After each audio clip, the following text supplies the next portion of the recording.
Well, folks, welcome to the Fair Game Podcast. This is Fair Game number 350, and it is hard to believe we've done 150 episodes since the pandemic. When we first came in, our very first episode in November of 2020 was with Coffee Anderson. It was episode 200. Why did we start at 200? I don't know, because I thought it was some clever thing of like season 2 episode. I don't know.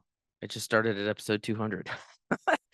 And we had Coffee Anderson on the show, one of my favorite country singers, absolutely an incredible talent. You know, if you follow him, he recently posted a video with him and Lee Greenwood. And, you know, proud to be an American. God bless the USA, like incredible patriot. And Lee had nothing but praises to sing for Coffee. So since that episode, we're now 150 into this thing. And I'm kind of at a loss that it's still going, that you guys are still listening. But I'm glad to be back today for episode 350. We're doing things a little different today. As we kind of wind down the season, we've got about 10 episodes remaining. We're going to have more guests on, but I also wanted to slip a couple of episodes in that were a little more informative and maybe more educational, for lack of a better term. So a number of you were asking about, when are you going to get to the episodes that you're talking about with the tips for fairs on how to have a successful convention at IAFE, how to successfully interact with associates in the trade show, and on the flip side, how associates can also effectively interact with fairs. Well, those were supposed to come out today. Well, one was going to come out today. It was going to be 350, but we've bumped it back a week because, frankly, there's some big things going on in the fair industry right now that I think are worthy of our attention, are worthy of us talking about them and having a discussion on them. So I've got several news stories here. We're going to kind of go through this episode. I don't know, maybe it'll be 20 or 25 minutes. But this first big story I wanted to touch on is something that really impacts all of us in the industry, not just down in Texas. And that story is the headline from CBS News: the Texas State Fair gun rule stands. So this from CBS News. S.E. Jenkins reports Texas Attorney General Ken Paxton has vowed to continue defending what he considers Texans' right to carry firearms on land owned or leased by governmental entities. So any of you guys who are out there in the fair industry, particularly on the fair side, this is a story I think you want to pay careful attention to, regardless of what your state's laws may or may not be. I think this is one you're going to want to watch.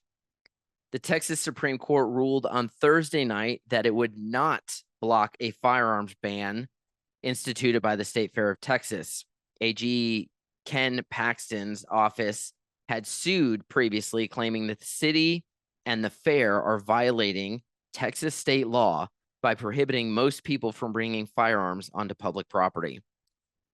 Justice Jimmy Blaylock wrote in the opinion that declined to block the fair's gun rule that the state's motion did not take a position on whether a private entity, such as the State Fair of Texas, can prohibit patrons from carrying guns. That's interesting. I took a quick look at the state's original motion that was issued by AG Paxton, and I think Justice Blaylock's right. It kind of surprised me that was not included in the original argument. So the Texas AG went on to say, Texans have a right to lawful, this is a quote now, Texans have a right to lawfully carry, and the city of Dallas has no authority to contract their rights away as a private entity. Paxton said in a statement on Friday, continuing, this case is not over. I will continue to fight this on the merits to uphold Texans' ability to defend themselves, which is protected by state law. While Texas clearly prohibits this type of gun ban, I will be working with the legislature this session to protect law-abiding citizens' Second Amendment rights on public property. Interesting. It almost sounds to me like he knew that what he was writing, that his argument was not going to stand, but he did it in such a way that he would be able to go back to his constituents and say, hey, I argued this for you, even though he seemed to leave out kind of a key part of the argument. Of course, this policy from the State Fair of Texas stems from an October 2023 shooting during the State Fair of Texas last year, in which a moron named Cameron Turner apparently smuggled, I think he smuggled it in.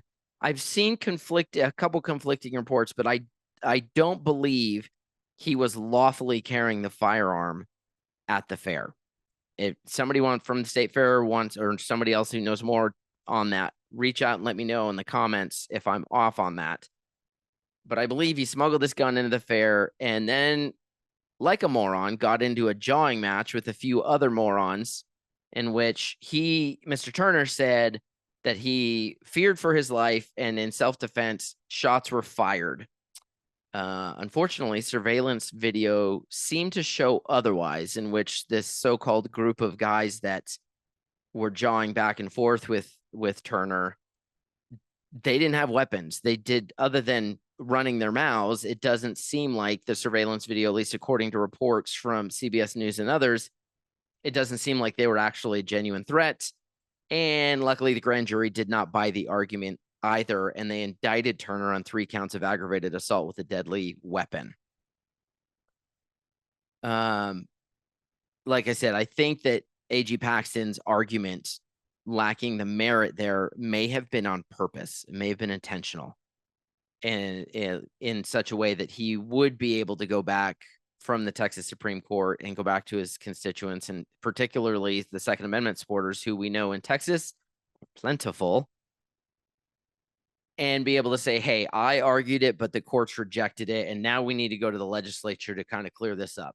That's my gut feeling. It is just speculation, of course, but it's an interesting case, and as it unfolds, it's the type of case that would have impact across the entire state of Texas, and quite frankly, I think something that other state attorneys general might end up arguing in the future for their carry laws, whether they be open carry states or concealed carry. Now, if y'all don't know me, I am super pro Second Amendment. I absolutely encourage people to learn how to use a firearm, carry it if they feel confident enough to do so. Make sure you're doing so legally and safely and responsibly. However, I'm also sensitive to the fact that there, I think in a lot of cases, is a public interest in prohibiting firearms from being in locations that people tend to be emotionally compromised or can easily get emotionally compromised. This is why you have gun bans, even in places where carrying is completely legal. This is why you have gun bans in bars. This is why you are absolutely, even in places like in Texas, as an example, or even in Florida, which I frequent often, you can carry, if you're legally carrying concealed, like in the state of Florida, you can carry into a restaurant if they have a bar. So, think someplace like Chili's or Applebee's or something, a place like that. You can carry your firearm. You may not go into the bar area, and regardless of where you are in the restaurant, you 100% may not consume alcohol while you're drinking or while you're carrying. It's just a no-no, and the reason there is, alcohol messes with you, tends to get you emotionally compromised, and the last thing you want is some drunk dude in Chili's pulling out his gun to be like, hey, check this out, and now all hell breaks loose. So I understand that there needs to be some level of restriction where people do get emotionally compromised. And like I said, to me, that typically means places like sporting events, bars, casinos, any place really wherever alcohol could be in play. But where does a state or county fair fit into that? So here's the big question.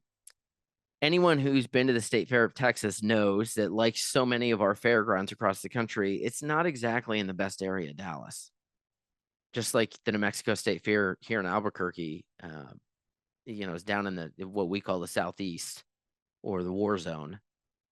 And having spoken with Dan Morning, the New Mexico State Fair manager, at length over the years, he's a good friend of mine. And, his attitude is, he can't control what goes on outside the gates, but he can control the environment inside the gates and make sure that it is safe as possible for the families who are attending the fair and the guests coming into the fair.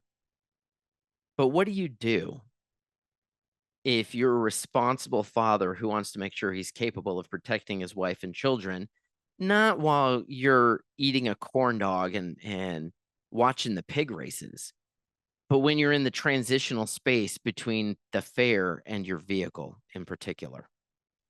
If anyone who's really understands concealed carry and understands self-defense, transitional spaces are where you really got to pay attention. You're walking from inside a building out to your car. You go into the gas station to pay for gas, or you go in and buy yourself a Coke and a candy bar, and you're walking back out. That transitional space from being back in the building to back inside your vehicle safely is where a lot of attacks can happen. So what do you do when you're that father walking out of the state fair of Texas and you're in that transitional space and now you're vulnerable? Because the state fair of Texas, Cotton Bowl and whatnot, they're not in that great an area of town. That's a big question. You might think that according to the state fair's policy, well, you're on your own. And it may seem cold and callous. At the same time, as someone who works in this industry, I'm also super empathetic to the position that the board of directors for the state fair of Texas is in. They have a duty to provide a level of protection for their guests. But where does that obligation end? And what does that obligation actually look like? Now, their insurance company, we don't hear a lot about this when you hear about places like the State Fair of Texas saying, nope, no more firearms, even legally. If you have a carry permit, you can't bring them on property. When, there was a whole dust up a few years back. Maybe it was just before COVID or after COVID. I know the transition was kind of going on where Disney theme parks said, nope, we're putting metal detectors up. Universal had bag checks forever, as had Disney, but then Universal added, everybody's got some level of metal detectors or wands or whatnot now. And the thing that we all have to realize, because this doesn't get brought up a lot, we call it security theater, and to a great extent it is. Because if somebody wants to fire shots at the State Fair of Texas, there is no policy, no metal detector, no wand that is going to stop that from happening. But what we don't hear about, and what I'm guessing is likely involved here with this policy, is the insurers for the State Fair of Texas, their liability insurance company. And I don't know who it is, but I'm guessing most of these companies have started to do the same thing. They're going to require more and more metal detectors and wands and surveillance cameras and additional police resources and security resources in order to mitigate damages from situations like a shooting on a fairgrounds or at a Disney theme park. Because the whole purpose behind that is you got to think about the aftermath. This is one of the things that I remember very closely when I did my concealed carry training at my original class years ago. We were very lucky in that the instructor, not only was he retired police officer, but he was also an attorney. So he understood both sides. He understood the tactical side of how to protect yourself in an actual shooting, and he understood the legal side of how to protect yourself from the law afterwards. And so he gave us a lot of insight. One of those insights was that you want to mitigate damages. Insurance companies are going to want to mitigate their damages, meaning specifically that if, let's just say you have a mass shooting or any type of shooting like this idiot last year at the State Fair of Texas, and he hits 3 people. Now I don't know if the 3 people that he hit, I was having, in a couple of the articles I looked at, I was having trouble distinguishing, because they don't really write very well in the media anymore. I was having trouble distinguishing whether it was the supposed aggressors that got hit or whether there were innocent bystanders. And so what you have happen is a situation where, put yourself in the shoes of the insurance company. You've had a shooting, and let's say you've had innocent people hit at the State Fair of Texas or Disney World or the Albuquerque International Balloon Fiesta or any of these big events that we have all across the country. It's one of the things that it's that great piece of Americana, the state and county fair. Imagine you have a shooting like that, and now you're in court. Now you're negotiating settlement.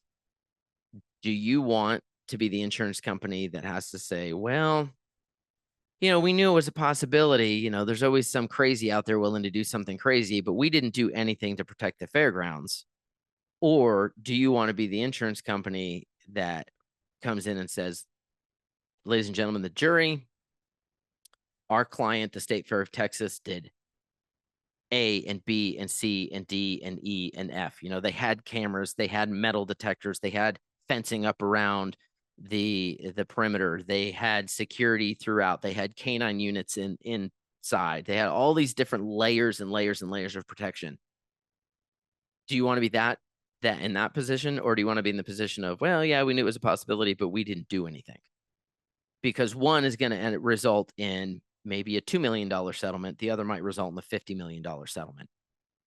So that's, I think, what pushes a lot of this. And speaking to some people who have insured events in the past, that does push to a great extent some of this. So what's the answer to these problems? Does the State Fair of Texas have it right in blocking lawful carry of firearms on their property? Folks, I don't have the answer to that question. What I do know is this is a scenario that every single fair in our country has to look at and think about and have an answer to prior to their gates opening. Not just in Texas. There are lots of states where firearms can be legally carried. There are states like here in New Mexico. New Mexico State Fair is state property. However, because it's state property, even though I legally carry a firearm, I cannot do so at the State Fair of New Mexico. It's not allowed because it's state property. So, but the states, the folks down at the fairgrounds still have to figure out what are their mitigation techniques. What are they doing? Are they using surveillance cameras? Are they using canine units? Are they using metal detectors, wands, you name it? They've still got to be able to mitigate that. So we'll see how the story develops. For now, it's going to be interesting to watch. And currently, we'll see how it goes the rest of the fair. But the State Fair of Texas is running right now. They opened September 27th a few days ago, and they run through October 20th. If you're in the area, by the way, the State Fair of Texas is absolutely one of the marquee fairs in this country. I mean, it's Texas. What do you expect? You can get all the information on the State Fair of Texas if you would like to go be a guest and enjoy some fun this month at the State Fair of Texas. Check them out at bigtex.com. Speaking of the New Mexico State Fair, this one is an exciting story for me to report because this is my hometown fair. The New Mexico State Fair set a record for attendance this year for the first time in over a decade. Last time they set a record was 2012. This year, they saw a record of attendance of, drumroll, 517,926 visitors, according to the fair's front office. Now, how did they figure that out? I don't have any idea. It's not just tickets sold because, you think about all the 4-H kids and whatnot who may or may not come in on tickets or passes or like, does that count the 11 times or 12 times that I showed up at the fairgrounds to perform? I don't know, but huge congratulations to them. I can tell you from firsthand knowledge, like I say, because I was performing at the fair, other than a couple of afternoons, this fair was packed. Especially my entertainer friends will get this, and anybody, listening that if you've got a 10-day fair, this. You get the run during the week where it looks like, okay, you open on a Thursday or Friday. Thursday's kind of maybe, you get a little bump on opening night, but really Friday's the big day. Saturday's huge. Sunday tapers off a little, but by Sunday afternoon, it's big for a few hours. And then inevitably on any 10-day run, like Monday, Tuesday, Wednesday, there's a real noticeable dip. Thursday picks up again, Friday, Saturday, Sunday, go bonkers. Other than, I want to say, like a few hours on Tuesday and maybe Wednesday at this year's New Mexico State Fair, this place was packed. It was amazing. Fair's livestock sale, by the way, also set a record for the second straight year. They came in just shy of $745,000 raised. So that's fantastic for the livestock sale. I think part of it was driven by a really strong grandstand schedule. Let me look at my list here. That included the PRCA, as well as concerts by Jody Messina, Becky G, Brad Paisley, Cole Swindell, and Josh Turner. So they had a really good lineup this year. You know, sometimes, in a given year, the New Mexico State Fair, I think like so many other fairs that because you're trying to plan these maybe 9 months, a year, 18 months out for the grandstand shows. Sometimes the guy you want, the act you want, is just not there. They're going to be on the other side of the country and you're not going to get them. And so you end up getting some older acts that just maybe not have the following anymore. Man, they crushed it this year. New Mexico crushed it. Of course, it wasn't just the grandstand. They had an incredible lineup of grounds attractions, if I do say so myself. There's far too many to name here, but I just want to give a quick shout out. Among them were Sea Lion Splash, the Foam Zone, Bill Buchanan. You and I have talked before. Maybe one day we'll trade acts. Circus Man Jason DeVod was there. Stilt Circus, Strolling DJ Safari Sam, and yours truly appearing as the Conjurer Fortune Machine. It's almost like when I get in Conjurer, it's like Vin Diesel from Wish.com performing as the Fortune Machine.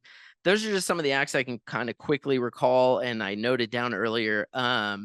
Great American also was there they had their pig races and their petting zoo there, and they might have had the pony rides also. And Salsa Steel Drum Band. I know there were others, and if I missed you, I apologize deeply, but there was so much just absolutely off the wall entertainment. It was packed this year at the New Mexico State Fair.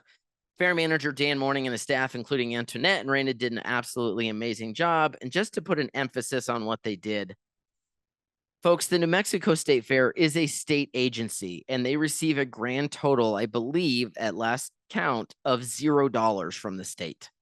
They are responsible for the entirety of their budget, and they have been responsible for their own funding of some time. So they definitely took a hit during and coming out of COVID.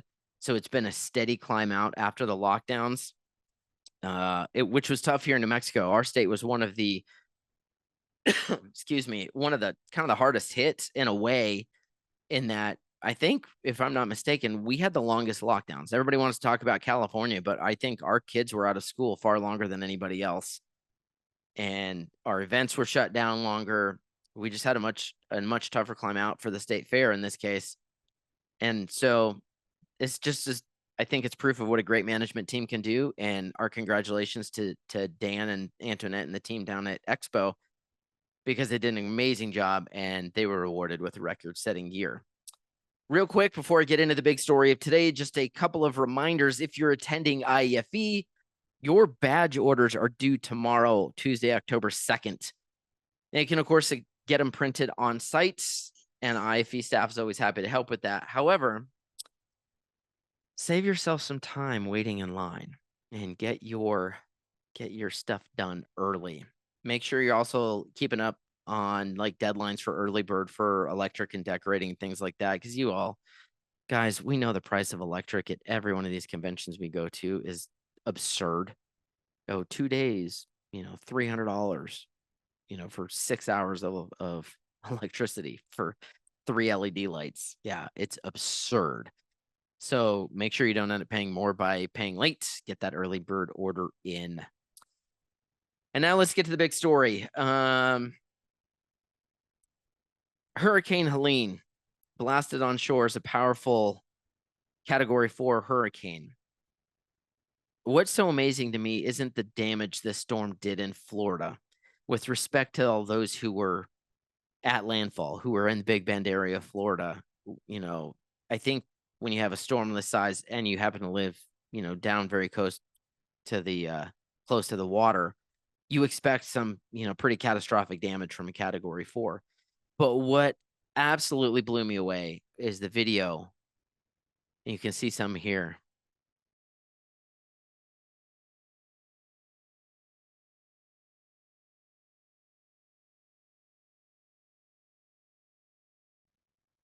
That's nuts. That's just insane.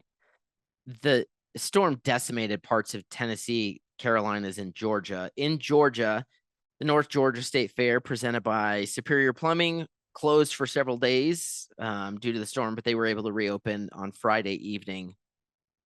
North Georgia State Fair spokesperson Missy Miller said it's rare that they have to close down the event because of inclement weather, but they're working to keep visitors and vendors on site safe.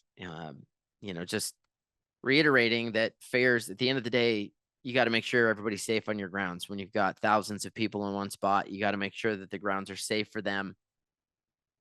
So that's got to be their priority. In Memphis, Mid-South Fair was also among those that were forced to close due to Hurricane Helene. They shut down Friday evening, September 27th, as remnants of the storm passed through. But when you consider those minor closures, you'd think this wasn't so bad of a storm.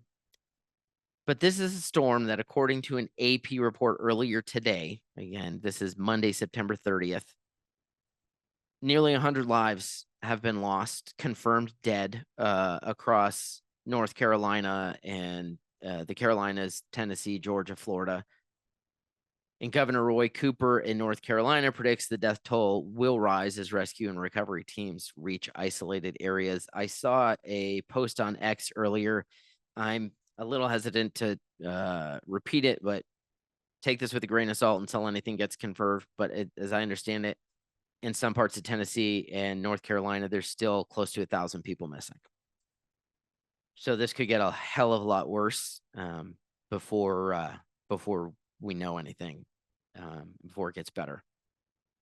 Folks, my wife's family rode out Hurricane Katrina in 2005 in Biloxi, Mississippi. And she and her family are closely tied to the New Orleans area.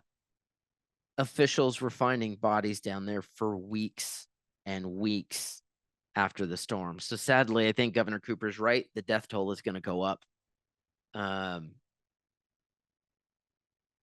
Yeah, I mean, it's brutal. Because you don't think, like I said, when you're down on the coast, when you're on the Atlantic seaboard or you're on the Gulf Coast of Texas or Florida, Louisiana, whatnot, you kind of expect if there's a big monster hurricane out there, it could get real bad. But we're talking like what, 300 or 400 miles inland, and just absolute catastrophic damage from tornadoes, from flooding, from wind, down power lines, down, just awful. Last night I was looking for updates, and so I go to CNN on my phone, and it was interesting. I had to go count them. The first hurricane related update was the 19th story down from the top. So I thought, that's interesting. And keep in mind, I've got my degrees in television production and minor in journalism, so this kind of stuff interests me. So I check MSNBC. It was the 17th story from the top. Going down the list of all the usual suspects in the mainstream media, there were 3 that had anything related to the hurricane in their top 5 stories, and only one had it as the top story. All the other networks' top story, can you guess? Yep. Russia, Ukraine, Israel, Hezbollah, Lebanon, and Orange Man bad.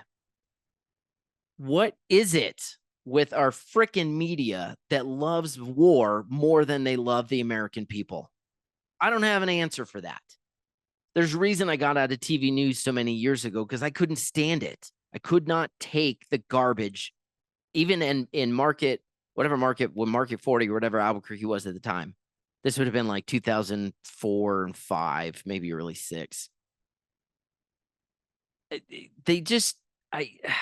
For as much as we have a media that the mantra was, if it bleeds, it leads. And yet all of a sudden, when Americans are bleeding, when Americans are suffering in the worst way down in the South right now, entire towns washed off the map. Asheville, North Carolina, from most reports, has been almost completely destroyed. And the media is like, yeah, but check out this story about bombs going off in Lebanon, Israel, oh yeah, Orange Man bad, Trump this, Trump that. How about the folks in North Carolina? What about the folks in Tennessee that need help? Crickets? All right. So, okay, Robert, we know. That's a big hurricane. You said this was a big story, but what has that got to do with the agricultural industry, our fair industry? Well, I mentioned earlier a couple of fairs that are going on down there right now that are, that had closures. There's some other fairs that may not even get open. We'll find out in the coming weeks if they're able to get there. Who knows? But here's the connection. You ready for this one? It's September in the South. That means farmers all across the South were preparing for harvest. Jennifer Whitaker, Georgia Farm Bureau reports ag damage reports are bleak. Georgia Ag Commissioner Tyler Harper said the more significant impacts from Georgia ag production in this storm are east of Interstate 75 from Valdosta to Augusta. Harper says, quote, "We're seeing and hearing about damage to pecan trees, poultry houses, flattened row crops, dairies and poultry houses without power, along with food processing facilities without power." Folks, this is bad. This is very bad for our ag industry. Think about it. Dairies without power means cows are struggling to get milked, causing potential health problems for the animal. Flattened row crops like cotton bolls are open and ready for harvest. Georgia's Cotton Commission reports cotton farms are looking for anywhere from a 35% loss if they were lucky up to a total loss. Georgia produces more than 100 million pounds of pecans annually. Now, some of those farmers were able to start getting those pecans, but combined with the rest of their fruit industry, with which pecans are counted with in Georgia, that's a $2 billion group of crops. In Appling County, poultry farm owners, Adam and Lori Carter, complete destruction of 2 layered chicken houses and heavy damages on a third. The Carters, however, stated in an article that I read, counted themselves lucky in that they didn't have birds on the farm when the storm hit. So insurance, as it turns out, will cover some of the costs to repair each house to the tune of approximately $100,000 per house. However, get this. According to Lori Carter, the cost to actually build a new chicken house is $500,000. So out of the 2 that they sustained complete damage on, to $1 million is going to cost them to rebuild. But insurance will kick in $200,000 of that. My friends, that's just Georgia. That's not Florida. That's not the Carolinas. That's not Tennessee. Let's not forget, today's Monday, September 30th. If you've been following the news at all, tomorrow, October 1st, is the deadline for a deal to get done on the eastern ports before we see a dock workers strike. So there's not good things happening out there for our economy, particularly now with this storm going through, having just laid waste to our agricultural sector in the South. Currently in Georgia, a biolab in Conyers, Georgia, just east of Atlanta, is on fire.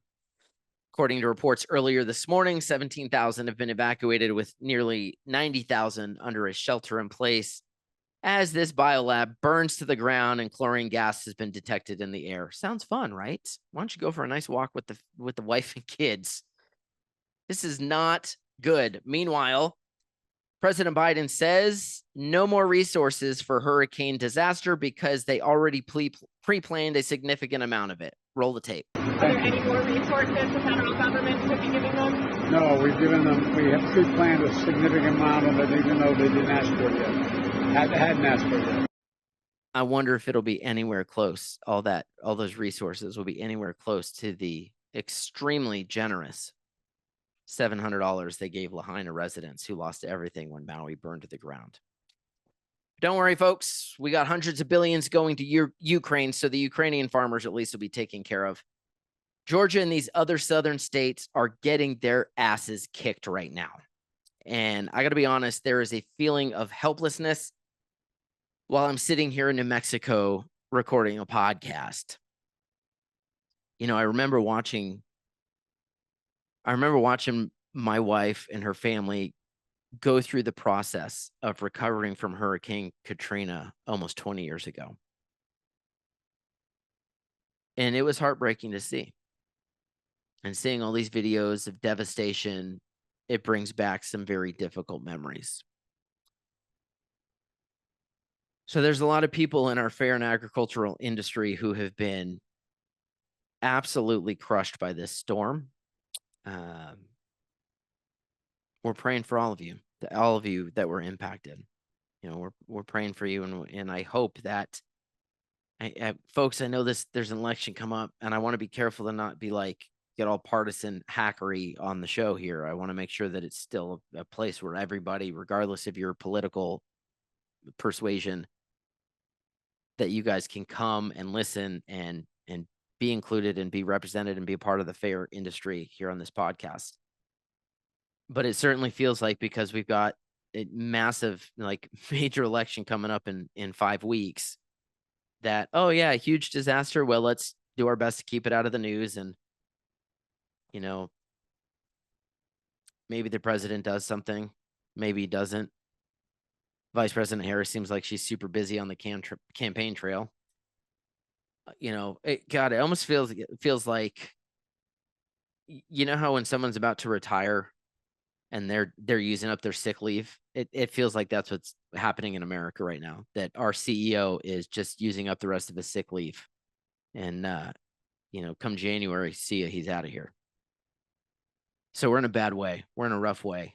But I don't want to end this particular story entirely on a negative note.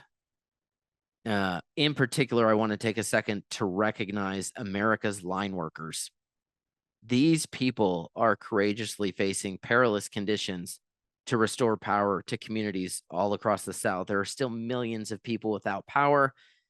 The folks down in Florida seem to be getting their power back on fairly quickly. But if you look at where the storm came through, I don't know. I haven't really looked geographically. I'm guessing there's probably a lesser area impacted than there is in, you know, when you look at a state like North Carolina. But it's America's line workers that is restoring that power. And where do those line workers stage their equipment prior to a storm? You all know the answer. You got it. Right on America's state and county fairgrounds all across the country. Wherever there's disaster, our fairgrounds are more than just cotton candy and Ferris wheels and pig races. Our fairgrounds are part of the community. They're a vital part of our community. And I wanted to show you this great photo of the line workers staged. This is Pensacola's fairgrounds. The photo is taken incredible sunset just before Helene came on shore. Photo was taken by Dustin Williams for the South Santa Rosa News. Our prayers go out to all of you, all of our line workers who are working endlessly to help not only restore power, but restore hope for millions of people across the South. Thank you, and God bless you. All right. So that's the show for today. That's episode 350. We will be back next week with Fair Game 351. We had to drop this one a day early today to accommodate for the tour schedule. But next week, we are going to join you from Waco, Texas, from the heart of Texas Fair. We're going to talk about tips, ideas, and best practices for associates who will be exhibiting at the 2024 IAFE trade show in Phoenix. It's going to be a can't miss episode. We'll hope to see you then. Bye-bye.